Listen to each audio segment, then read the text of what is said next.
하얀 눈이 소리 없이 도로 위에 쌓여갔다. 부산에서도 이렇게 진눈깨비가 아니라 제대로 된 눈이 내리는 날은 흔치 않았다. 도로는 이미 빙판처럼 변해 있었고 자동차들은 조심스럽게 속도를 줄이며 운전하고 있었다. 하지만 배달을 하는 김태수에게 그런 사치는 없었다. 아, 제발. 한 것만 더 하면 끝이다. 태수는 오토바이의 스로틀을 조심스럽게 조절하며 속도를 유지했다.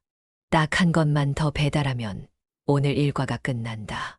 하지만 눈이 쌓인 도로는 예측 불가능했고 방심하는 순간 사고로 이어질 수 있었다. 바로 그때였다. 기익.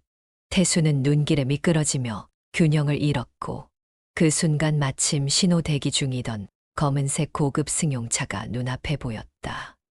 오토바이는 힘없이 옆으로 넘어졌고 태수는 그대로 자동차의 범퍼를 스치듯 부딪혔다.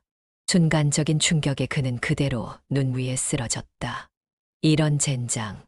머리가 핑 돌았지만 다행히 크게 다친 것 같지는 않았다. 문제는 그 차였다. 흠집이라도 났다면. 그때 차 문이 열리며 한 노신사가 천천히 내려왔다. 괜찮소? 신사의 목소리는 낮고 단호했다. 하지만 그 속에 걱정도 섞여 있는 듯했다. 태수는 본능적으로 자신이 처한 상황을 깨닫고는 정신을 차리며 재빨리 일어나 무릎을 꿇었다. 죄송합니다. 전부 제 잘못입니다. 노신사 강재훈 회장은 그런 태수를 내려다보며 깊은 한숨을 쉬었다.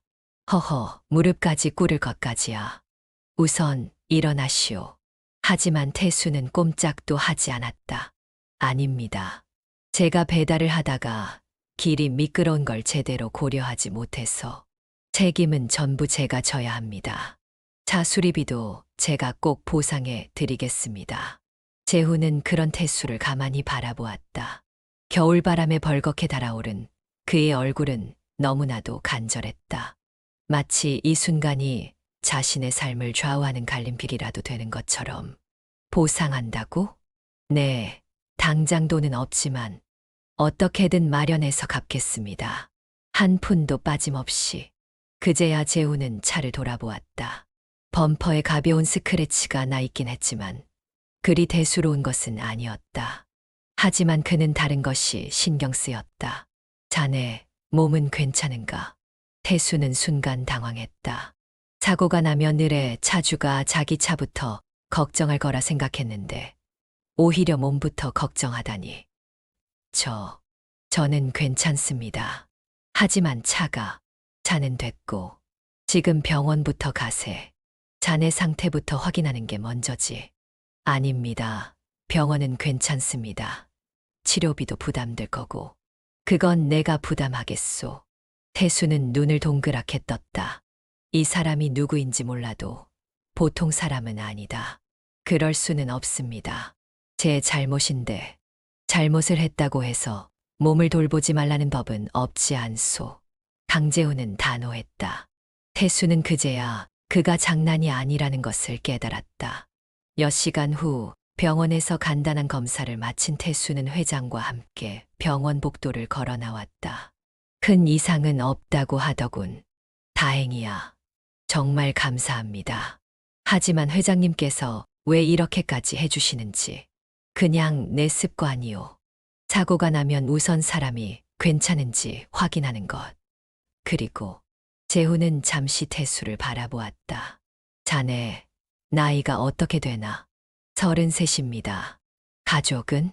태수는 순간 말을 잃었다. 이 질문이 가장 힘들었다. 아들 하나 있습니다. 부인은? 세상을 떠났습니다. 그 순간 재훈의 표정이 변했다.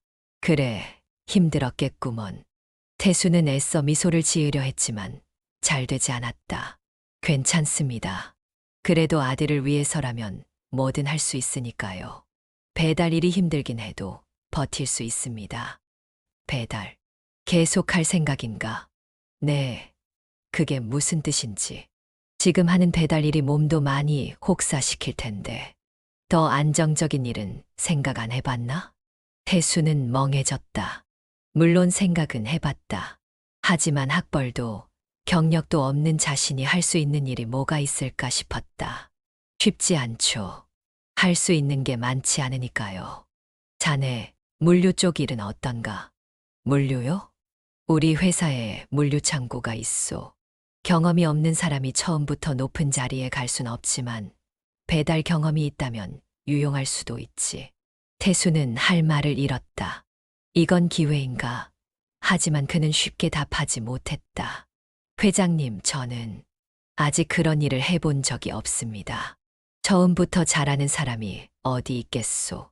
재훈은 가만히 태수를 바라보았다. 사람이 살면서 넘어질 수도 있고 실수할 수도 있지. 하지만 중요한 건 그 다음이야. 다시 일어날 수 있는가. 그리고 그는 잠시 말을 멈추고 창밖을 바라보았다. 창문 너머로 하얀 눈이 계속해서 내리고 있었다. 누군가 기회를 줄 때 잡을 용기가 있는가. 태수는 입술을 꼭 깨물었다. 지금 그는 이 기회를 잡아야 할까. 창밖으로는 여전히 눈이 내리고 있었다. 창문 너머로 보이는 풍경은 한 폭의 그림 같았지만 태수의 마음은 복잡하기만 했다. 그는 병원 복도에 앉아 한숨을 내쉬었다. 머릿속에서는 계속 같은 질문이 맴돌았다. 이 상황을 어떻게 받아들여야 하지? 조심스럽게 문이 열리며 회장 강재훈이 들어왔다. 손에는 따뜻한 커피 2잔이 들려 있었다. 자, 이거라도 마시게. 태수는 순간 당황했다. 배달 일을 하면서 커피를 대접받은 적은 많았지만 이렇게 직접 건네받는 건 처음이었다. 아, 감사합니다. 그는 얼떨결에 커피를 받아들었고 따뜻한 온기가 손끝을 감쌌다. 그제야 자신이 얼마나 손이 시렸는지 깨달았다. 재훈은 태수를 바라보며 조용히 입을 열었다. 자네, 아직도 내 차 수리비를 걱정하고 있나? 태수는 커피를 손에 쥔 채 움찔했다. 네, 아무래도 그게 제 잘못이니까요. 회장님께서 용서해 주신다 해도 제가 책임져야 하는 게 맞다고 생각합니다. 책임이라. 재훈은 한숨을 쉬며 창밖을 바라보았다. 창문 너머로 하얗게 쌓이는 눈이 그의 표정처럼 차분했다. 사실 자네를 보니 옛날 생각이 나더군. 태수는 고개를 들었다. 예. 나도 한때는 사고를 낸 적이 있었지. 그것도 꽤 심각한 사고였어. 태수는 순간 놀랐다. 눈앞에 있는 사람이 단순한 부자가 아니라 오랜 세월을 살아온 사람이라는 것이 다시금 느껴졌다. 회장님께서요? 그래. 그땐 내가 한창 젊을 때였지. 사업을 막 시작한 지 얼마 안 됐을 때였고 정신없이 바쁘던 시절이었다. 그날도 급하게 차를 몰다가 한 사람을 칠 뻔했지. 태수는 숨을 삼켰다. 칠 뻔했다고요? 다행히 큰 사고는 아니었지만 그 사람은 넘어지면서 발목을 다쳤어. 나 역시 자네처럼 즉시 차에서 내려 사과하고 책임지겠다고 했지. 태수는 자신과 너무나도 비슷한 상황에 놀랐다. 그분은 어떻게 됐나요? 재훈은 씁쓸한 미소를 지었다. 그 사람은 날 용서해 줬지. 오히려 나보고 너무 자책하지 말라고 하더군. 용서. 요. 그래. 나는 분명히 실수했고 내 책임을 져야 하는 입장이었지만 그 사람은 나를 원망하지 않았다. 대신 내게 이렇게 말했지. 언젠가 다른 누군가도 같은 실수를 하게 될 텐데 그땐 당신도 용서할 수 있는 사람이 되라고. 태수는 아무 말도 할 수 없었다. 그때 나는 깨달았어. 실수는 누구나 할 수 있지만 중요한 건 그 실수를 대하는 태도라는 걸. 재훈은 태수를 바라보며 미소 지었다. 자네도 마찬가지야. 사고가 났을 때 도망치지 않고 무릎까지 꿇으며 책임지겠다고 했지. 그게 참 인상적이었어. 태수는 쑥스러워 고개를 숙였다. 그건 당연한 일이니까요. 아니, 당연한 일이 아니야. 책임을 회피하는 사람이 더 많거든. 잠시 침묵이 흘렀다. 따뜻한 커피에서 올라오는 김이 천천히 사라져갔다. 그래서 말인데, 재훈은 커피를 한 모금 마신 후 조용히 말을 이었다. 자네, 계속 배달을 할 생각인가? 태수는 그 말을 듣고 순간 멈칫했다. 그게 무슨 뜻인지. 배달 일이 쉽지 않지 않나? 비 오는 날도, 눈 오는 날도 오토바이를 타고 다녀야 하고, 위험 부담도 크고. 태수는 익숙한 이야기라 피식 웃었다. 네, 맞아요. 그래도 다른 일은 해본 적이 없어서. 그렇다면 우리 회사에서 일해볼 생각은 없나? 네. 태수는 깜짝 놀랐다. 물류창고에서 일할 사람이 필요한데, 자네 같은 사람이면 괜찮을 것 같아. 배달 경험이 있다면 물류 흐름도 금방 익힐 테고. 태수는 얼떨떨했다. 저 같은 사람이 할 수 있을까요? 왜 못한다고 생각하나? 그냥 저는 배달밖에 몰라서요. 회사에서 일하는 건 완전히 다른 세계 같고, 사람이 처음부터 모든 걸 다 아는 건 아니지. 재훈은 단호하게 말했다. 나도 처음엔 사업이 뭔지도 몰랐어. 하지만 배우면서 성장했지. 자네도 마찬가지야. 처음부터 잘하려고 하지 말고 배우면서 하면 되지 않겠나. 태수는 입술을 꽉 깨물었다. 하지만 제가 잘할 수 있을까요? 그건 해봐야 아는 거지. 재훈은 커피를 내려놓고 자리에서 일어났다. 물론 선택은 자네가 해야 해. 하지만 이 기회를 놓친다면 아마 후회할 수도 있을 거야. 그는 창밖을 바라보았다. 자네가 사고를 냈을 때 나 역시 선택을 할 수 있었지. 원칙대로 하면 자네가 큰 돈을 물어야 했을 거야. 하지만 난 자네를 믿고 용서하는 선택을 했어. 재훈은 천천히 태수를 바라보았다. 자네도 이제 선택할 차례야. 태수는 아무 말도 하지 못한 채 창밖으로 시선을 돌렸다. 하얀 눈이 여전히 내리고 있었다. 그는 고민했다. 하지만 그의 마음 한편에서는 이미 답이 정해지고 있는 듯했다. 창고 문을 열자 차가운 공기가 태수를 맞았다. 그는 두툼한 작업복을 입고 신발끈을 다시 한번 조염했다. 배달을 하던 때와는 전혀 다른 환경, 익숙지 않은 공간이었다. 높은 천장, 수많은 선반과 컨테이너들, 그리고 바쁘게 오가는 지게차들. 여기서 내가 잘할 수 있을까?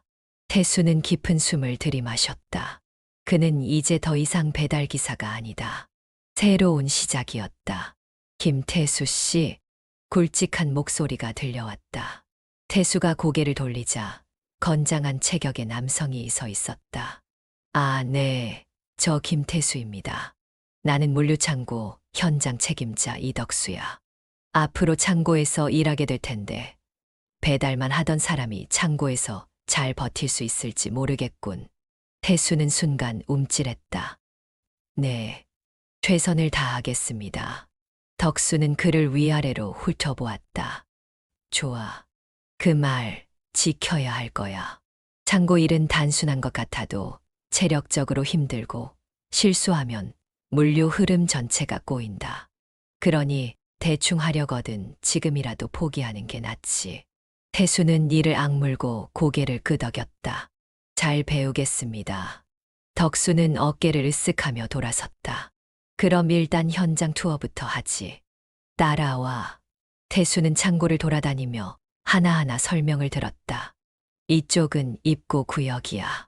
외부에서 물건이 들어오면 여기서 검수하고 창고로 옮기지. 저기 지게차들이 오가는 곳이 출고 구역. 주문이 들어오면 여기서 빠르게 물건을 빼내 포장 후 출하하는 거야. 창고는 단순한 것 같지만 동선이 굉장히 중요해. 쓸데없이 돌아다니면 시간만 낭비되고 배치가 엉망이면 작업 속도가 늦어지지. 태수는 고개를 끄덕이며 메모했다. 배달할 때도 마찬가지였지. 효율적으로 동선을 짜야 빠르게 돌 수 있었고 짐을 잘 배치해야 안전했어. 덕수는 태수의 메모하는 모습을 보고 콧방귀를 뀌었다. 메모한다고 다 되는 게 아니야. 직접 몸으로 익혀야 해. 태수는 묵묵히 수첩을 닫고 다시 설명을 들었다. 첫날부터 쉽지 않았다. 야, 신입. 저기 있는 박스 좀 날라. 이거 어디에 둬야 하나요? 아니, 거기 말고 왜 자꾸 엉뚱한 데 둬? 동료들의 반응은 싸늘했다. 배달만 하던 사람이 창고에서 뭘 알겠어. 그냥 대충 하다가 나가겠지. 그런 놈들 많이 봤어. 수군거리는 말들이 들렸지만 태수는 모른 척했다. 괜찮아. 나도 처음부터 배달을 잘했던 건 아니었어. 하나하나 배우면 돼. 그는 실수를 할 때마다 빠르게 개선하려고 노력했다. 한 번 실수하면 다음번에는 같은 실수를 하지 않았다. 어느 날 바쁜 출고 시간에 사고가 터졌다. 야, 주문서랑 다른 물건을 실었어. 뭐, 그럼 다시 찾아야 하잖아. 창고 안이 아수라장이 되었다. 출고 시간은 촉박한데 잘못된 물건이 실려버렸다. 그때 태수가 나섰다. 어떤 주문이었죠? 뭐, 출고된 물건 목록 주문서 주세요. 직원들은 당황했지만 태수는 배달할 때 쓰던 감각을 되살렸다. 배달할 때도 주문이 꼬이면 경로를 빠르게 수정해야 했어. 우선순위를 따져야 해. 태수는 주문서와 출고된 물품을 빠르게 대조했다. 이거예요. 이 물건이 잘못 나갔어요. 대신 이 제품으로 교체하면 됩니다. 그는 주문서를 가리키며 설명했다. 덕수가 지켜보며 고개를 끄덕였다. 맞네. 그래. 얼른 다시 출고해. 태수의 빠른 판단 덕분에 위기를 넘길 수 있었다. 퇴근 후 창고 직원들은 삼삼오오 모여 담배를 태우거나 커피를 마시며 쉬고 있었다. 김태수, 덕수가 불렀다. 네, 오늘 잘했어. 배달할 때 이런 일 자주 겪었나 보지. 태수는 쑥스럽게 웃었다. 네, 배달도 동선을 잘 짜야 빠르게 돌 수 있고 주문이 꼬이면 해결하는 게 일이었거든요. 덕수는 담배를 손가락 사이에서 빙글 돌리며 피식 웃었다. 너 처음엔 걱정됐는데 생각보다 잘하더라. 태수는 고개를 끄덕였다. 아직 많이 부족하지만 배우겠습니다. 덕수는 고개를 끄덕이며 담배를 한 모금 빨았다. 그래, 배울 자세가 돼 있는 놈은 오래 버티지. 그날 이후 태수를 향한 동료들의 시선이 조금씩 변하기 시작했다. 창고의 새벽은 언제나 정신없었다. 지게차가 바쁘게 오가고 직원들은 쉴 틈 없이 박스를 옮겼다. 하지만 태수의 눈에는 뭔가 불필요한 동선들이 보였다. 이렇게 하면 시간이 너무 걸리잖아. 그는 배달할 때처럼 최적의 경로를 떠올렸다. 배달도 코스를 잘 짜야 시간을 절약할 수 있었지. 창고도 마찬가지일 거야. 태수는 며칠 동안 작업 동선을 유심히 관찰했다. 직원들이 어떻게 움직이는지, 물건이 어떻게 흐르는지 하나하나 메모했다. 그리고 드디어 적절한 개선안을 구상했다. 팀장님, 잠시만 시간 좀 괜찮으실까요? 어느 날 태수는 덕수를 찾아갔다. 뭔데? 덕수는 손을 깍지에 끼고 태수를 바라보았다. 제가 일하면서 보니까 창고 내 동선이 비효율적인 부분이 좀 있더라고요. 예를 들어 자주 출고되는 물품이 구석에 배치되어 있어서 직원들이 왔다 갔다 하는 시간이 너무 길어요. 그걸 출고 구역 가까운 곳으로 옮기면 훨씬 효율적일 것 같습니다. 덕수는 눈썹을 살짝 올렸다. 그래, 그걸 어떻게 알았지? 배달할 때도 비슷한 일이 많았거든요. 배송 루트를 잘 짜야 빠르게 돌 수 있었어요. 같은 원리라고 생각합니다. 덕수는 팔짱을 끼고 잠시 생각했다. 그럴싸하긴 한데 이거 직원들하고 조율하려면 번거롭겠는데. 그래서 제가 직접 시뮬레이션을 해봤습니다. 태수는 준비해온 메모를 내밀었다. 이게 기존 동선이고 이게 제가 제안하는 동선입니다. 기존 당식과 비교했을 때 평균 1520% 정도 작업 시간이 줄어들어요. 시간 절약뿐만 아니라 직원들도 덜 힘들 겁니다. 덕수는 메모를 넘겨보며 고개를 끄덕였다. 이거 꽤 괜찮은데. 그는 태수를 바라보며 입꼬리를 올렸다. 좋아. 그럼 한번 테스트해보지. 며칠 후, 태수의 제안대로 창고 내부의 배치를 조금씩 조정하기 시작했다. 처음에는 일부 직원들이 불평을 늘어놓았다. 갑자기 배치 바꾸면 헷갈린다고. 괜히 귀찮게 만드는 거 아냐? 하지만 며칠이 지나자 변화가 눈에 띄게 나타났다. 물건 찾기가 훨씬 편해졌는데. 그러네. 왔다 갔다 하는 거리가 줄었어. 출고 속도가 확실히 빨라졌고 직원들의 피로도도 줄어들었다. 덕수는 만족스러운 표정을 지었다. 김태수, 내가 제대로 해냈구먼. 얼마 후 창구 사무실. 덕수가 태수를 불렀다. 태수야, 여기 앉아봐. 태수는 긴장된 표정으로 의자에 앉았다. 너 요즘 일하는 거 보니까 꽤 괜찮더라. 동선 개선도 좋은 아이디어였고. 아, 감사합니다. 그래서 말인데 회사에서 너한테 승진 기회를 주려고 한다. 태수의 눈이 커졌다. 승진이요. 그래. 창고 관리 담당 주임 자리. 지금보다 조금 더 책임 있는 일이 될 거야. 물론 힘든 부분도 많겠지만 너라면 해낼 수 있을 것 같아서. 태수는 순간 말을 잃었다. 승진. 배달만 하던 자신이 이렇게 빠르게 인정받고 승진 기회를 받을 줄은 상상도 못했다. 제가 과연 해낼 수 있을까요? 덕수는 씩 웃었다. 처음 배달할 때도 못할 줄 알았지? 하지만 결국 잘했잖아. 사람은 그렇게 성장하는 거야. 태수는 잠시 생각하다가 고개를 끄덕였다. 네, 한번 해보겠습니다. 하지만 모든 사람이 태수를 축하하는 것은 아니었다. 야, 들었어. 김태수가 주임된대. 배달하다가 들어온 놈이 이렇게 빨리 승진하는 게 말이 돼. 우린 몇 년째 이 자리인데 저 사람은 몇 달 만에 올라가네. 불만을 가진 직원들은 하나둘씩 수군거렸다. 태수는 그런 말들이 들릴 때마다 마음이 무거웠다. 내가 뭘 잘못한 걸까? 그냥 열심히 했을 뿐인데. 하지만 그는 흔들리지 않기로 했다. 지금까지 그래왔듯이 성실하게 일하는 것만이 답이었다. 어느 날 창고 정리 작업 중이었다. 태수가 무거운 박스를 옮기고 있는데 직원 하나가 일부러 어깨를 부딪히고 지나갔다. 어이, 주임님. 뭐 이렇게 열심히 하십니까? 태수는 순간 움찔했지만 가만히 있었다. 승진했다고 너무 잘난 척하지 마세요. 오래 일한 사람들도 많은데 배달하다 온 사람이 우리 위에 있는 게 좀 거슬리네요. 태수는 조용히 그를 바라봤다. 저는 잘난 척한 적 없습니다. 그리고 저도 처음부터 다시 배우는 중입니다. 배운다고 되는 게 아니죠. 우리처럼 오래 일한 사람들이 있어야 창고가 굴러가는 겁니다. 그는 비꼬듯이 웃으며 자리를 떠났다. 태수는 씁쓸한 표정을 지었다. 어떻게 해야 하지? 그 순간 덕수가 다가왔다. 그런 놈들 신경 쓰지 마. 태수는 당황했다. 팀장님도 들으셨나요? 다 보였다. 질투하는 거지. 하지만 내가 기죽을 필요 없어. 덕수는 어깨를 툭 쳤다. 잘난 척이 아니라 그냥 계속 내 방식대로 하면 돼. 결국 결과로 증명하는 거다. 태수는 그 말을 곱씹으며 고개를 끄덕였다.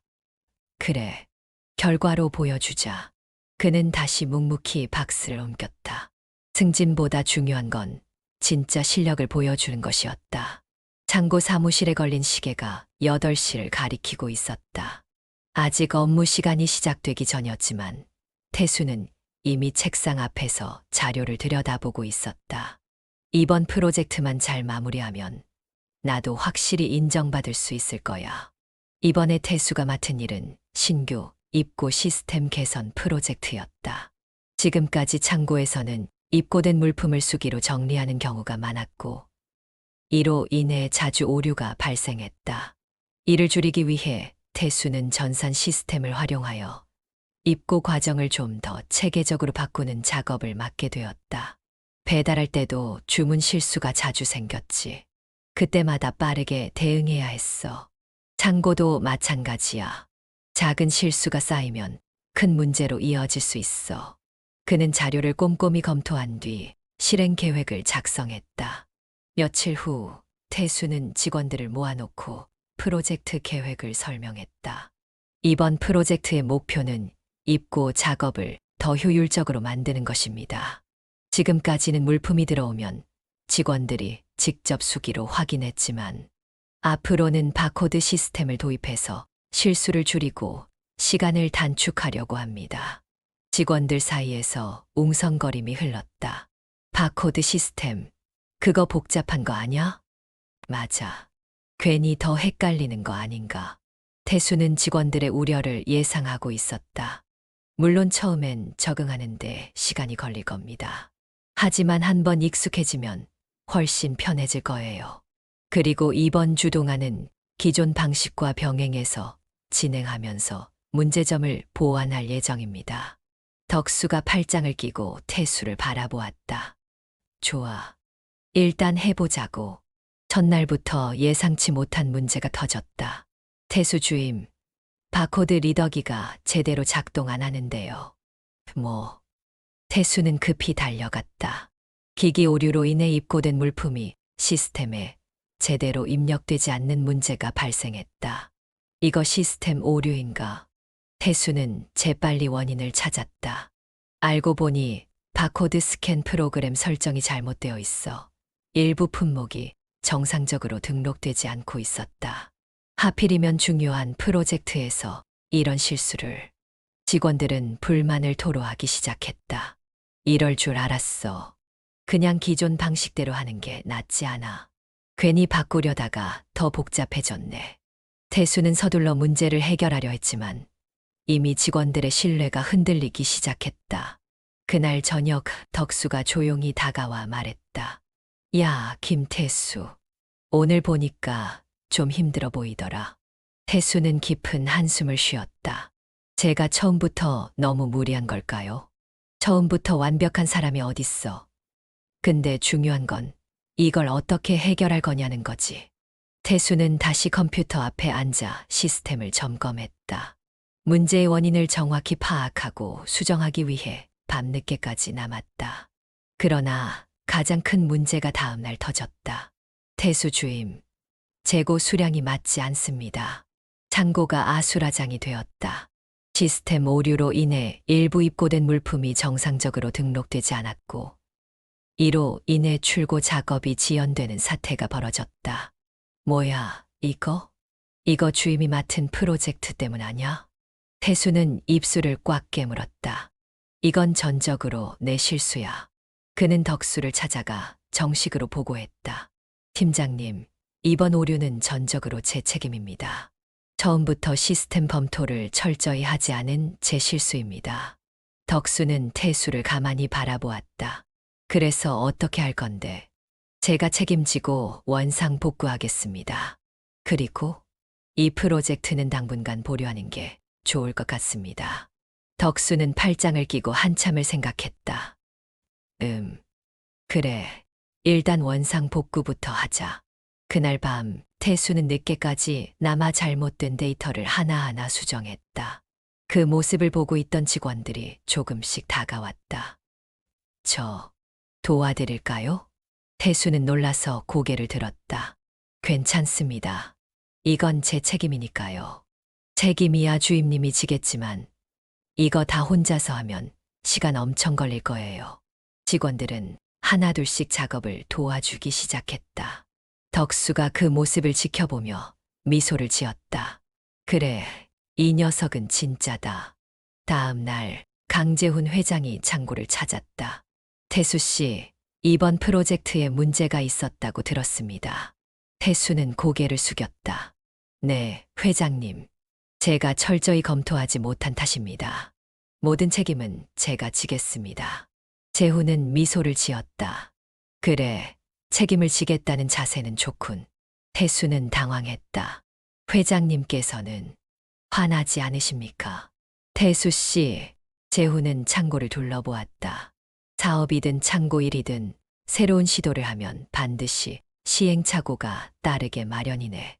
중요한 건 실수 이후에 어떻게 대응하는가야. 태수는 가만히 그의 말을 들었다. 자네가 실수를 인정하고 직접 해결하려 했다는 점에서 나는 이미 충분히 자네를 신뢰하고 있어. 태수의 눈이 흔들렸다. 그러니 이번 프로젝트를 포기하지 말고 다시 해보게. 태수는 순간 놀라서 회장을 바라보았다. 다시 해보라고요? 그래. 다만 이번에는 좀 더 철저하게 준비하고 직원들의 의견도 충분히 반영하라고.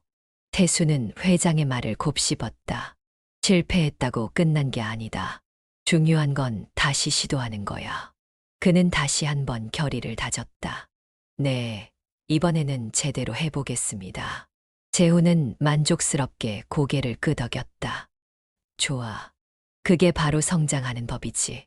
창고 밖에는 여전히 차가운 겨울바람이 불고 있었지만 태수의 마음에는 새로운 열정이 타오르고 있었다. 창고 안은 분주했다. 지게차가 오가고 직원들이 바삐 움직이며 물품을 정리했다. 한때는 그저 신입 직원이었던 김태수. 하지만 이제 그는 창고를 이끄는 중요한 사람이 되었다. 과장. 태수는 책상 위에 놓인 새로운 명패를 가만히 내려다보았다. 물류관리팀 과장 김태수. 이제 주임이 아니라 과장이었다. 하지만 그는 기쁨보다는 책임감이 먼저 떠올랐다. 실수를 딛고 성장하다. 그가 맡았던 신규 입고 시스템 개선 프로젝트는 처음엔 큰 실수로 인해 실패할 뻔했다. 하지만 다시 철저히 분석하고 직원들의 의견을 반영하며 차근차근 보완했다. 주임님, 바코드 리더기 설정 문제 수정했습니다. 좋아. 이번엔 제대로 작동하는지 다시 한번 테스트해보자. 직원들과 함께 재검토하고 개선을 반복한 끝에 마침내 입고 시스템은 제대로 정착했다. 그 결과 창고의 업무 효율이 눈에 띄게 향상되었다. 덕수 팀장은 만족스러운 표정으로 태수를 바라보았다. 야, 김태수. 너 이제 과장 달겠더라. 태수는 깜짝 놀랐다. 네. 윗선에서 내 공을 인정했어. 그리고 오늘 인사 발표 났다. 이제 너 과장이다. 그 말을 듣는 순간 태수의 머릿속이 하얘졌다. 내가 과장이라고? 인정받기 시작하다. 승진 소식이 전해지자 창고 안의 분위기는 달라졌다. 김태수 과장님, 축하드립니다. 이제 진짜 관리자네. 우리도 잘 좀 부탁드립니다. 이전까지 그를 무시하던 사람들조차 이제는 인정하고 있었다. 배달하다 온 사람이 과장이 될 줄은 몰랐는데 진짜 대단하긴 하네. 맞아. 솔직히 처음엔 무시했었는데 저 사람은 말이 아니라 결과로 보여줬잖아. 그들의 시선이 달라졌다는 것을 느낄 수 있었다. 새로운 책임, 새로운 부담. 하지만 승진이 기쁨만을 가져다 준 것은 아니었다. 이전에는 주어진 일을 수행하는 것이 그의 역할이었지만 이제는 문제를 해결하고 직원들을 이끌어야 했다. 과장님, 이번에 신규 거래처에서 급하게 대량 주문이 들어왔는데 창고, 공간이 부족합니다. 과장님, 직원들 야근이 너무 많다고 불만이 나옵니다. 스케줄 조정이 필요할 것 같습니다. 태수의 책상 위에는 끝없는 업무가 쌓여갔다. 내가 이걸 감당할 수 있을까? 예전에는 몸을 움직이며 직접 부딪히는 것이 일이었지만 이제는 머리를 써야 했다. 야근이 반복되며 그의 눈에는 점점 피로가 쌓여갔다. 덕수 팀장이 그런 그를 유심히 지켜보고 있었다. 조언과 깨달음. 어느 날 밤 모두 퇴근한 창고에서 태수는 혼자 남아 서류를 정리하고 있었다. 그때 문이 열리며 덕수가 들어왔다. 야, 아직도 안 갔냐? 태수는 피곤한 얼굴로 웃었다. 조금만 더 하고 가려고요. 덕수는 커피 2잔을 들고 와 한 잔을 태수 앞에 놓았다. 마셔라. 요즘 너 얼굴이 말이 아니더라. 태수는 커피를 한 모금 마시며 깊은 한숨을 쉬었다. 팀장님, 과장이 된다는 게 이렇게 힘든 줄 몰랐습니다. 왜, 후회되냐? 아니요, 다만 예전엔 그냥 주어진 일만 하면 됐는데 지금은 모두를 생각해야 하는 자리잖아요. 그게 쉽지 않네요. 덕수는 씩 웃으며 담배를 입에 물었다. 그래, 그게 관리자라는 거다. 네, 잘 들어, 태수야. 내가 지금까지는 직접 몸을 움직이며 일했다면 이제는 사람들을 움직이게 해야 한다. 태수는 그 말을 곱씹었다. 이제 너 혼자 열심히 한다고 해결될 문제가 아니야. 직원들이 어떻게 하면 더 효율적으로 일할 수 있을지, 어떻게 하면 모두가 만족할 수 있을지를 고민해야 하지. 태수는 조용히 고개를 끄덕였다.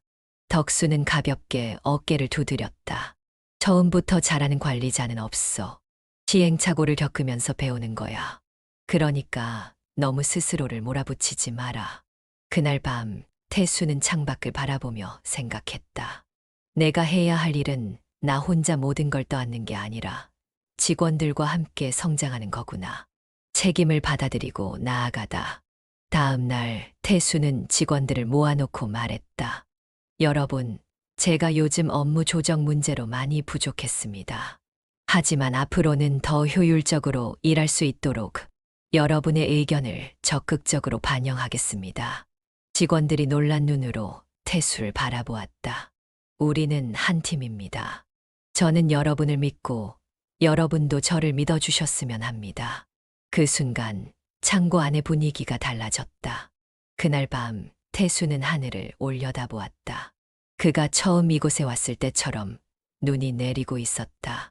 하지만 이번에는 달랐다. 예전에는 눈이 내리면 길이 미끄러울까 걱정했지만 이제는 그저 차분하게 바라볼 수 있었다. 그는 이제 과장이었다. 그리고 그 책임을 받아들이기로 했다. 창고 사무실 안은 긴장감으로 가득 차 있었다. 태수는 책상 위에 놓인 계약서를 바라보며 깊은 한숨을 쉬었다. 이 계약이 무산되면 손실이 엄청날 거야. 최근 회사는 대형 유통업체 동현 유통과의 계약을 추진 중이었다. 이 계약이 성사되면 물류창고의 규모를 확장할 수 있고 회사의 입지도 한층 강화될 예정이었다. 하지만 문제가 발생했다. 과장님, 큰일 났습니다. 급히 뛰어온 직원이 숨을 헐떡이며 말했다. 동현 유통 측에서 계약 조건을 변경하겠다고 합니다. 기존보다 단가를 20% 낮춰달라고 하네요. 태수는 놀라 눈을 크게 떴다. 20%? 말도 안 되는 조건이잖아. 그럼 우린 마진이 거의 남지 않는데. 네, 그런데 다른 경쟁업체들이 이미 가격을 낮춰서 제시했다네요. 우리가 거절하면 그쪽으로 계약이 넘어갈 가능성이 높습니다. 태수는 머리를 감싸 쥐었다. 이걸 어떻게 해야 하지? 만약 계약을 따내지 못하면 회사의 손해가 막심했다. 하지만 단가를 낮춰 받아들인다면 우리 쪽 직원들의 부담이 커지고 창고 운영에도 문제가 생길 수 있었다. 그는 주먹을 꽉 쥐었다. 선택을 해야 해. 어떻게든 해결책을 찾아야 한다. 압박과 갈등. 그날 저녁 태수는 사무실에서 늦게까지 남아 계약서를 들여다보았다. 단가를 낮추면 당장은 계약을 유지할 수 있지만 장기적으로 손해다. 하지만 계약을 포기하면 우리 회사가 신뢰를 잃을 수도 있다. 그는 깊은 고민에 빠졌다. 그때 사무실 문이 열리며 덕수 팀장이 들어왔다. 야, 아직도 안 갔냐? 태수는 지친 얼굴로 고개를 들었다. 팀장님, 이 계약 어떻게 해야 할까요? 덕수는 계약서를 훑어보더니 고개를 갸웃했다. 단가를 20% 낮추라고. 이건 좀 심한데. 네. 하지만 거절하면 계약을 놓칠 수도 있습니다. 덕수는 한숨을 내쉬며 의자에 앉았다. 그래서 넌 어떻게 할 생각이야? 태수는 머리를 긁적였다. 솔직히 포기하는 게 맞다고 생각합니다. 그런데 그랬다간 윗선에서 가만히 있지 않겠죠. 그렇겠지. 하지만 무조건 계약을 따내는 게 능사는 아니야. 네. 태수는 계약서를 다시 바라보았다. 그 순간 강 회장의 말이 떠올랐다. 실수는 누구나 할 수 있다. 중요한 건 그 실수를 대하는 태도다. 그리고 때로는 손해를 보더라도 옳은 선택을 해야 한다. 태수는 잠시 눈을 감았다가 다시 떴다. 결국 그는 결정을 내렸다. 최종 협상. 다음 날 태수는 동현 유통의 담당자 이정우 부장과 마주 앉았다. 김 과장님, 우리도 어려운 상황인 거 아시죠? 단가를 좀 조정해 주시면 저희도 장기적으로 거래를 유지할 의향이 있습니다. 정우는 능글맞은 미소를 지었다. 하지만 태수는 흔들리지 않았다. 이 부장님, 저희도 최대한 협조하고 싶습니다. 하지만 단가를 20% 낮추는 건 현실적으로 어렵습니다. 정우의 미소가 사라졌다. 그럼 계약을 포기하시겠다는 겁니까? 아니요. 저는 다른 해결책을 제안하고 싶습니다. 정우는 흥미롭다는 듯 태수를 바라보았다. 말해보세요. 태수는 준비해온 자료를 내밀었다. 단가를 낮추는 대신 저희 창고에서 물류 프로세스를 최적화해 처리 속도를 30% 이상 단축하는 방안을 제안합니다. 그렇게 하면 비용 절감 효과가 생겨 실제 운영 비용은 낮아지지만 저희도 적절한 마진을 유지할 수 있습니다. 정우는 서류를 넘겨보며 고개를 끄덕였다. 이게 가능하다는 보장이 있습니까? 있습니다. 저희 창고의 물류 동선을 최적화한 데이터를 보면 기존 대비 작업 시간이 줄어들었고 실수율도 감소했습니다. 이 방식을 적용하면 결과적으로 동현 유통 측도 더 적은 비용으로 더 많은 물품을 받을 수 있습니다. 정우는 잠시 고민하는 듯 했다. 태수는 조용히 숨을 골랐다. 이게 받아들여지지 않으면 계약은 무산된다. 정우는 천천히 서류를 내려놓았다. 그리고 미소를 지으며 말했다. 김 과장님, 솔직히 말해볼까요? 네. 처음엔 그냥 단가 낮추는 걸 받아들이지 않으면 끝이라고 생각했습니다. 그런데 지금 보니까 단순히 싸게 해달라는 게 아니라 진짜 효율적인 해결책을 제시하셨네요. 정우는 손을 내밀었다. 좋습니다. 이 조건으로 계약하죠. 태수는 그 손을 꽉 잡았다. 해냈다. 결과와 배움. 그날 저녁 태수는 회장실로 호출되었다. 강 회장은 계약서를 훑어보더니 고개를 끄덕였다. 잘했네, 태수 씨. 감사합니다, 회장님. 솔직히 처음 내가 창고에 들어왔을 때 난 자네가 여기까지 올라올 거라곤 생각 못했어. 태수는 웃었다. 저도 이렇게 될 줄은 몰랐습니다. 하지만 말이야. 강 회장은 창밖을 바라보았다. 이제 알겠지. 관리자가 된다는 건 때로는 어려운 선택을 해야 하는 자리라는 걸. 태수는 고개를 끄덕였다. 네, 이제야 조금 알 것 같습니다. 강 회장은 만족스럽게 웃으며 말했다. 앞으로도 어려운 일이 많을 거야.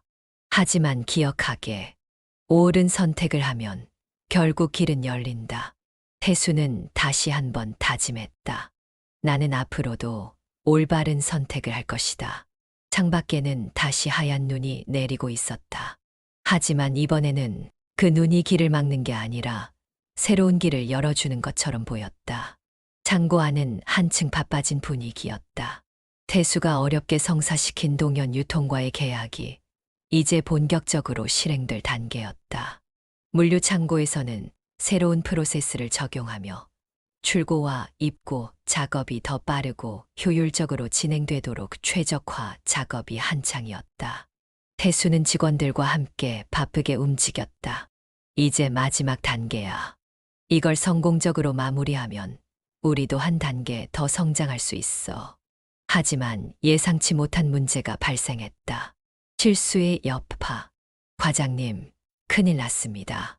급하게 달려온 신입 직원 박진우의 얼굴은 창백했다. 왜, 무슨 일이야? 태수가 묻자 진우는 당황한 얼굴로 서류를 내밀었다. 저기 출고 물품 데이터가 잘못 입력됐어요. 뭐? 태수가 서류를 확인하는 순간 머릿속이 하얘졌다. 동현 유통으로 출고될 제품 일부가 잘못 입력되었고 이미 물류 트럭이 출발한 상태였다. 이건 심각한 문제야. 만약 잘못된 물품이 도착하면 신뢰를 잃고 계약이 흔들릴 수도 있어. 태수는 즉시 상황을 파악했다. 진우 씨, 대체 왜 이런 실수가 난 거야? 진우는 얼굴이 새하얘졌다. 저 바코드 시스템에서 제품 정보를 수정하려고 했는데 실수로 다른 코드랑 연결돼 버렸어요. 확인 절차를 거쳤어야 했는데 너무 바빴어. 그의 목소리는 점점 작아졌다. 태수는 한숨을 내쉬며 머리를 짚었다. 창고 안은 조용해졌다. 직원들은 모두 숨을 죽이고 태수의 반응을 지켜봤다. 이거 어떻게 할 거야, 과장님? 누군가 작은 목소리로 말했다. 신입이 사고 한 번 제대로 쳤네. 이거 계약 망친 거 아냐? 태수는 가만히 서 있었다. 예전 같았으면 그는 분명히 화를 냈을 것이다. 이건 엄청난 실수야. 그냥 넘어갈 수는 없어. 하지만 그는 문득 강 회장의 말을 떠올렸다. 나도 한때는 사고를 냈었지. 그때 날 용서해 준 사람이 있었어. 그 덕분에 난 다시 일어설 수 있었지. 태수는 깊은 숨을 들이마셨다. 그리고 결정을 내렸다. 용서, 그리고 해결책. 진우 씨, 태수가 조용히 말했다. 진우는 긴장한 얼굴로 태수를 바라보았다. 네, 이 실수 본인이 해결할 수 있겠어. 진우는 당황한 듯 눈을 깜빡였다. 제가요? 그래, 내가 저지른 실수잖아. 그럼 해결책도 내가 찾아야지. 진우는 순간 말을 잃었다. 그의 손이 살짝 떨렸다. 저 잘 모르겠습니다. 대체 어떻게 해야 할지. 태수는 미소를 지었다. 괜찮아. 함께 해결하면 되니까. 그는 진우의 어깨를 두드렸다. 실수는 누구나 할 수 있어. 중요한 건 그걸 어떻게 바로잡느냐야. 진우의 눈이 커졌다. 과장님, 저 정말 죄송합니다. 됐어. 지금 중요한 건 사과가 아니라 어떻게 이 문제를 해결하느냐야. 그 말을 듣자 진우의 눈빛이 바뀌었다. 네, 제가 방법을 찾아보겠습니다. 위기를 기회로. 진우와 태수는 즉시 해결책을 찾기 시작했다. 잘못 출고된 물품이 어디까지 갔는지 확인해야 해. 네, 물류 추적 시스템에서 확인해 볼게요. 진우는 초조한 손길로 키보드를 두드렸다. 여기 있습니다. 트럭이 아직 목적지에 도착하지 않았어요. 지금이면 중간 물류센터에서 회수할 수 있을지도 몰라요. 좋아. 당장 물류센터에 연락해. 태수는 즉시 유통사 담당자에게 전화를 걸었다. 이 과장님, 지금 당장 출고 물품 확인이 필요합니다. 도착 전에 변경할 수 있을까요? 운송팀과 빠르게 협의한 끝에 트럭은 중간 물류센터에서 멈추었고 잘못 실린 물품을 다시 회수할 수 있었다. 태수는 안도의 한숨을 내쉬었다. 다행이다. 큰 문제로 이어지지 않았어. 진우는 눈물을 글썽이며 말했다. 과장님, 감사합니다. 저 때문에 큰일 날 뻔했는데. 태수는 고개를 저었다. 잘 해결했잖아. 그리고 앞으로는 좀 더 꼼꼼하게 확인하는 습관을 들이자. 진우는 힘차게 고개를 끄덕였다. 네, 앞으로 절대 같은 실수 안 하겠습니다. 신뢰를 얻다. 며칠 후 동현 유통 측에서 연락이 왔다. 김 과장님, 이번 출고 문제 잘 해결해 주셨더군요. 빠르게 대처해줘서 감사드립니다. 태수는 미소를 지었다. 더 신경 쓰지 못해 죄송합니다. 앞으로는 같은 일이 없도록 더욱 철저히 하겠습니다. 유통사 담당자는 웃으며 말했다. 솔직히 저희도 비슷한 문제를 자주 겪습니다. 하지만 이렇게 빠르게 대응한 건 처음이네요. 덕분에 우리도 안심이 됩니다. 앞으로도 잘 부탁드리겠습니다. 태수는 감사 인사를 전하고 전화를 끊었다. 그 순간 그는 깨달았다. 완벽한 사람은 없어. 실수는 누구나 할 수 있다. 하지만 중요한 건 실수를 통해 배우고 성장하는 것. 그리고 누군가를 믿어주고 기회를 주는 것. 그가 한때 강 회장에게 용서를 받았듯이 이제는 그가 누군가를 믿고 기회를 줄 차례였다. 창고 창문 너머로 눈이 내리고 있었다. 태수는 창밖을 보며 미소 지었다. 나는 이제 진짜 관리자가 되어 가고 있다. 겨울의 끝자락, 창고 옆 작은 정원에서 잔설이 녹아내리고 있었다. 태수는 커피 한 잔을 손에 쥔 채 사무실 창밖을 바라보았다. 최근 몇 달간 그의 삶은 빠르게 변했다. 물류창고에서 주임이 되고 과장이 되고 중요한 계약을 성공적으로 이끌어냈다. 하지만 그는 아직도 한 가지 궁금한 점이 있었다. 왜 회장님은 처음부터 나를 용서했던 걸까? 자신이라면 배달을 하던 사람이 차를 들이받았다면 그렇게 쉽게 넘어갈 수 있었을까? 당연히 법대로 처리했을 것이다. 그런데 회장은 그를 용서했을 뿐만 아니라 병원비까지 부담하고 새로운 기회를 주었다. 그 이유를 알고 싶었다. 뜻밖의 이야기. 김 과장님, 이쪽에서 커피 한잔 하시죠. 점심시간 덕수 팀장이 창고 뒤쪽 벤치에서 손짓했다. 태수는 자연스럽게 옆에 앉으며 커피를 한 모금 마셨다. 팀장님, 혹시 강 회장님에 대해 오래 아셨나요? 덕수는 커피를 휘저으며 천천히 고개를 끄덕였다. 그래, 오래 알았지. 내가 이 회사에 20년 넘게 있었으니까. 강 회장님이 직접 물류 사업을 키울 때부터 봤어. 그럼 회장님이 예전에 큰 사고를 당한 적이 있다는 얘기를 들은 적 있으세요? 덕수의 손이 순간 멈칫했다. 그는 조용히 태수를 바라보더니 담배를 꺼내 불을 붙였다. 어디서 들었냐? 그냥 문득 생각이 나서요. 처음 사고 났을 때 회장님께서 제게 너무 관대하셨잖아요. 그때부터 궁금했습니다. 저를 용서하신 이유가 혹시 과거와 관련이 있나 싶어서요. 덕수는 천천히 담배 연기를 내뿜으며 고개를 끄덕였다. 그래, 맞아. 회장님이 자네를 용서한 이유, 그건 과거의 자신도 똑같은 경험을 했기 때문이야. 태수의 눈이 커졌다. 정말입니까? 덕수는 담담하게 말을 이었다. 강 회장의 과거, 그때가 아마 30년도 더 전이었을 거야. 강 회장님이 아직 젊었을 때지. 지금처럼 안정적인 기업을 운영하던 때가 아니라 사업을 시작한 지 얼마 안 된 시절이었어. 덕수는 창밖을 바라보았다. 마치 과거로 돌아간 듯한 표정이었다. 회장님은 그때도 굉장히 성실하고 열정적인 사람이었지. 사업을 키우기 위해 하루 종일 바쁘게 뛰어다녔어. 그리고 그날도 중요한 계약을 따내려고 급하게 이동하고 있었대. 그런데 태수는 숨을 죽였다. 그날 폭우가 쏟아졌어. 빗길에 차를 몰다가 한 노인을 치고 말았지. 태수의 심장이 철렁 내려앉았다. 노인을요? 그래.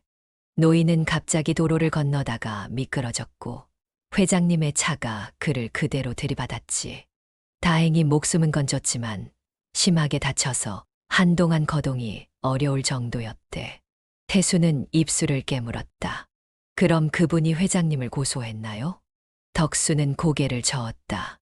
아니, 용서했어. 뭐라고요? 그 노인은 병원 침대에 누워 있으면서도 회장님을 원망하지 않았어. 오히려 다친 몸으로 회장님 손을 붙잡고 이렇게 말했대. 덕수는 잠시 말을 멈추고 깊은 숨을 내쉬었다. 젊은 양반, 사고는 누구에게나 날 수 있는 거요. 하지만 중요한 건 이 경험을 어떻게 받아들이느냐지. 부디 이걸 교훈 삼아 더 좋은 사람이 되시오. 태수는 숨을 삼켰다. 회장님이 나한테 했던 말과 똑같잖아. 회장님은 그 말을 듣고 엄청난 충격을 받았대. 사실 그때까지만 해도 돈을 많이 벌고 사업을 키우는 것만이 인생의 전부라고 생각했거든. 하지만 그 사고 이후로 그는 다른 삶을 살기로 결심했어. 덕수는 커피를 한 모금 마셨다. 그 후로 회장님은 단순히 돈을 벌기 위한 사업이 아니라 사람을 먼저 생각하는 사업을 해야겠다고 다짐했어. 그래서 지금처럼 직원들을 존중하고 기회를 주는 걸 중요하게 여기는 거지. 태수는 멍하니 그의 말을 듣고 있었다. 그럼 그때 나를 용서한 것도 맞아. 덕수는 씩 웃으며 말했다. 회장님은 자네를 보면서 자신의 과거를 떠올렸을 거야.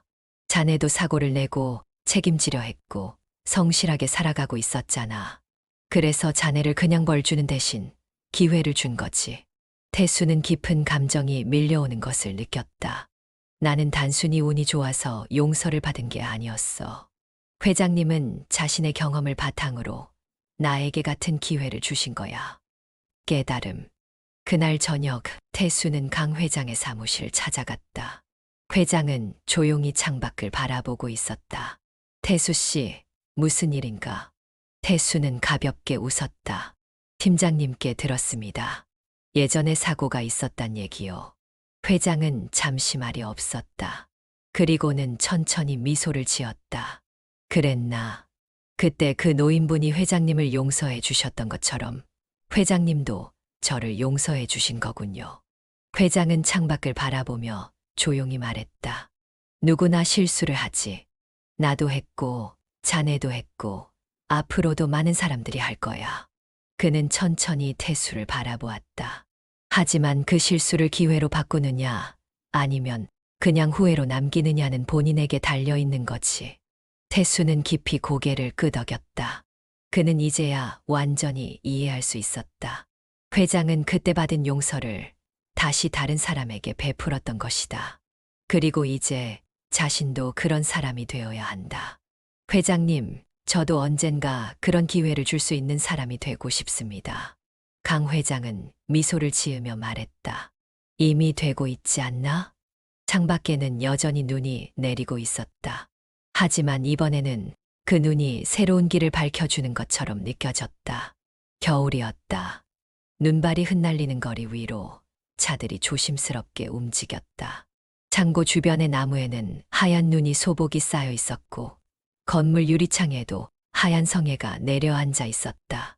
태수는 창고 앞에 서서 숨을 들이마셨다. 차가운 공기가 폐 깊숙이 스며들었지만 기분은 나쁘지 않았다. 그는 이제 회사의 핵심 인재가 되어 있었다. 물류 과장을 넘어서 이제는 전체 창고 운영을 총괄하는 부장 직책을 맡고 있었다. 과장님, 아니지, 이제 부장님, 퇴근 안 하십니까? 뒤에서 익숙한 목소리가 들려왔다. 돌아보니 덕수 팀장이 팔짱을 낀 채 서 있었다. 여전히 창고에서 가장 베테랑으로 일하고 있었고 태수와는 오랜 동료처럼 지내고 있었다. 아, 네. 이제 나가려 합니다. 덕수는 피식 웃으며 태수를 바라보았다. 벌써 몇 년 됐냐? 내가 처음 여기 왔을 때만 해도 다들 배달하던 놈이 여기서 얼마나 버티겠냐 했는데 태수는 가볍게 웃었다. 그러게요. 저도 여기까지 올 줄은 몰랐습니다. 덕수는 주머니에서 담배를 꺼내며 말했다. 강 회장님도 너 참 잘 키웠다. 앞으로가 더 기대되는구만. 태수는 고개를 끄덕였다. 네, 저도 앞으로 더 노력해야죠. 그는 잠시 하늘을 올려다보았다. 어느새 하얀 눈이 다시 내리고 있었다. 우연한 만남. 퇴근 후 태수는 회사 근처의 작은 카페에서 따뜻한 커피 한 잔을 사서 길을 걸었다. 눈이 소복이 쌓인 도로를 조심스럽게 걷고 있는데 저 멀리에서 한 청년이 허둥지둥 뛰어오고 있었다. 아, 죄송합니다. 잠시만요. 청년은 손에 가득 서류를 들고 있었는데 그중 몇 장이 바람에 날려 길 한가운데로 떨어졌다. 순간 쾅! 멈춰 있던 검은색 고급 승용차가 살짝 흔들렸다. 태수는 깜짝 놀라 발걸음을 멈췄다. 청년이 놀란 얼굴로 자동차를 바라보며 얼어붙었다. 어떡해. 그의 손에서 떨어진 물건이 자동차의 문을 긁고 지나가면서 차 표면에 긴 스크래치가 생겼다. 운전석에서 정장 차림의 중년 남성이 천천히 차에서 내렸다. 남자의 표정은 굳어 있었고 날카로운 눈빛이 번뜩였다. 이봐, 자네. 지금 내 차에 흠집 낸 거 보이겠지? 청년은 얼굴이 새하얘졌다. 죄송합니다. 제가 정말 실수로. 그는 당황한 나머지 무릎을 꿇을 듯한 자세를 취하며 필사적으로 변명했다. 제가 정말로 변상하겠습니다. 죄송합니다. 태수는 그 광경을 가만히 바라보았다. 그 장면이 너무나도 익숙했다. 몇 년 전 눈이 오던 날, 그도 이렇게 무릎을 꿇고 책임을 지겠다고 말했었다. 그리고 한 사람이 그를 용서해 주었다. 강 회장. 태수는 천천히 다가갔다. 용서와 기회. 잠깐만요. 태수의 목소리에 청년과 차주는 동시에 그를 바라보았다. 저분이 실수한 건 맞지만 일부러 그런 건 아닙니다. 태수는 차주를 향해 공손하게 말했다. 아마도 보험 처리가 가능할 겁니다. 혹시 연락처를 주시면 제가 이 친구와 함께 해결하도록 하겠습니다. 차주는 태수를 유심히 바라보았다. 누구신데 이 일에 끼어드는 겁니까? 그냥 이 친구가 저랑 닮아서요. 태수는 살짝 미소를 지으며 말했다. 몇 년 전 저도 비슷한 실수를 했거든요. 그런데 저를 믿어준 사람이 있었습니다. 그의 말에 차주는 한숨을 쉬며 고개를 끄덕였다. 됐소. 보험 처리하면 되니까 괜히 부담 갖지 말게. 그는 손을 흔들며 차를 타고 떠났다. 청년은 아직도 어리 빠진 표정으로 태수를 바라보았다. 정말 감사합니다. 제가 무슨 말을 해야 할지 모르겠어요. 태수는 가만히 그를 바라보았다. 지금 하는 일은 뭔가요? 아, 저는 신입사원입니다. 처음 맡은 프로젝트 때문에 서류를 들고 가다가 이런 사고를 내버렸네요.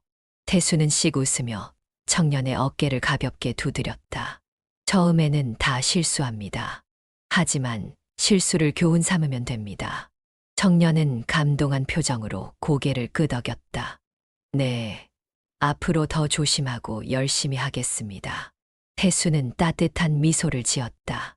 그가 한때 받았던 기회를 이제는 자신이 다른 누군가에게 줄 차례였다. 다시 내리는 눈. 태수는 조용히 걸어가며 하늘을 올려다보았다. 하얀 눈이 조용히 내리고 있었다. 예전에는 눈이 오면 길이 미끄러워 사고가 날까 걱정했었다. 하지만 이제는 그 눈이 새로운 시작을 의미하는 것처럼 느껴졌다. 그는 자신이 걸어온 길을 돌아보았다. 배달기사에서 시작해 창고 직원이 되고 과장이 되고 부장이 되기까지. 그 과정 속에서 실수도 많았고 어려움도 많았다. 하지만 중요한 순간마다 누군가 그를 믿어주었고 기회를 주었다. 그리고 이제 그가 그 기회를 다른 사람에게 줄 수 있는 사람이 되었다. 그는 하늘을 보며 미소 지었다. 그의 눈앞에서 하얀 눈이 천천히 내려오고 있었다. 그렇게 또 하나의 겨울이 지나가고 있었다. 이야기를 끝까지 들어주셔서 감사합니다.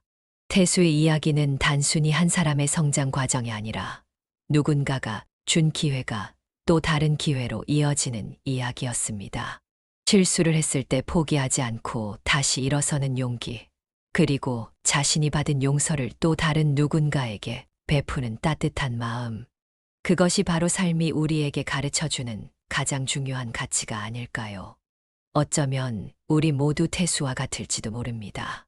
누구나 한 번쯤은 실수하고 넘어지고 그 실수를 책임지려 애쓰며 고민하는 순간이 찾아옵니다.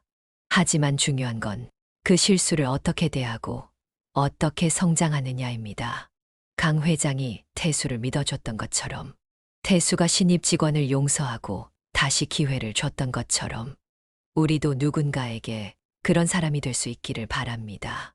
이야기 속 태수가 마지막에 하늘을 올려다보며 내리는 눈을 바라봤던 것처럼 우리도 눈이 내릴 때마다 새로운 시작을 떠올릴 수 있기를. 혹시 이 이야기가 여러분의 마음속에 작은 울림을 남겼다면 구독과 좋아요, 알람 설정으로 함께 해주세요. 여러분의 응원이 또 다른 이야기를 만들어가는 힘이 됩니다. 그리고 기억하세요. 누군가의 작은 용서와 기회가 또 다른 누군가의 삶을 바꿀 수도 있다는 것을. 그럼 다음 이야기에서 다시 만나요. 감사합니다.